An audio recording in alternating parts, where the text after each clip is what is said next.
Police work to him was like the military, a 24/7 calling. Plus, you never contradicted a superior officer. How far are you from Lake Holly at the moment, Vega? Vega grinned. Pretty close by. He stroked a hand down Adele's thigh and avoided her quizzical gaze. His own house was 45 minutes north of Lake Holly. A little two-bedroom lakeside cabin he was still in the process of winterizing nearly 6 years after his divorce. He couldn't afford to live anywhere in the county on a cop's salary. He was on the promotional list for sergeant, but the list moved slowly and the pay raise wasn't huge.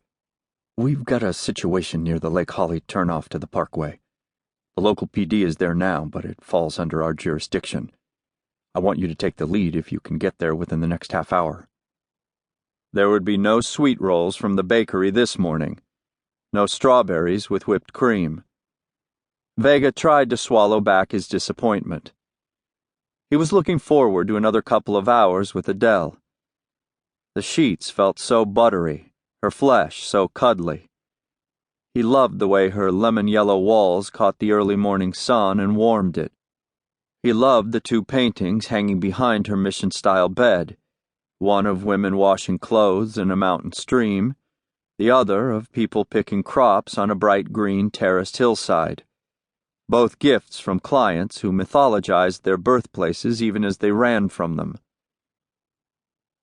He could lie to Waring and say he was tied up, but there was no denying that the familiar adrenaline rush was kicking in. Somebody was dead, and he was enough of a homicide detective to want to know why. Although he'd backed into being a cop when his girlfriend, later wife, later ex-wife, got pregnant and he couldn't support a baby as a rock band guitarist, the job had grown on him. Or perhaps more accurately, he'd grown into the job. He'd worked at an insurance agency after college, but couldn't stomach being cooped up all day behind mountains of meaningless forms and spreadsheets. He liked the pureness of police work, the way it divided the world into right and wrong. True, he saw people at their worst, and no doubt it had colored his view of human nature.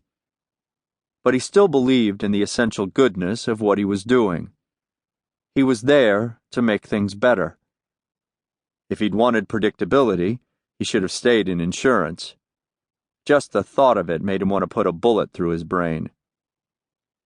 I can be there in 10 minutes, Captain.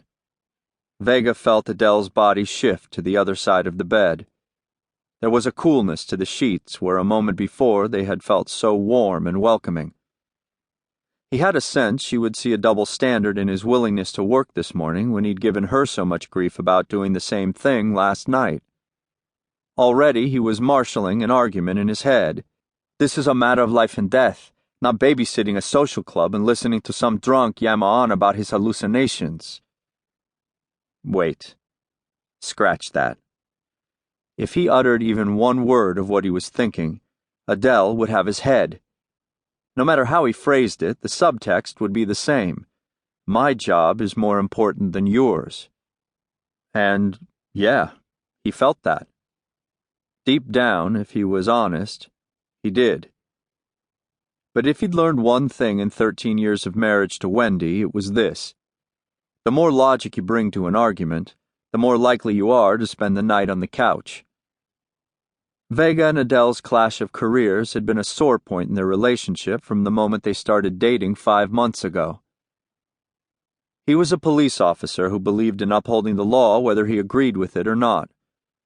She worked primarily with undocumented immigrants who were lawbreakers by their mere presence in the country. And then there were the myriad of smaller differences between them. He worked shifts, often stripping down to a t-shirt and jeans as soon as they were over. She worked all the time, moving from the day-to-day of running a non-profit to the cocktail-hour dinner jacket schmoozing that got it funded. He tried hard not to take his work home with him. She filled their time together with stories of her clients and their troubles. He hated politics, left or right, it didn't matter. She lived for it. Some weeks, the only way he could see her was to suffer through some benefit dinner full of earnest, gray-haired patrons who asked what Latin American country he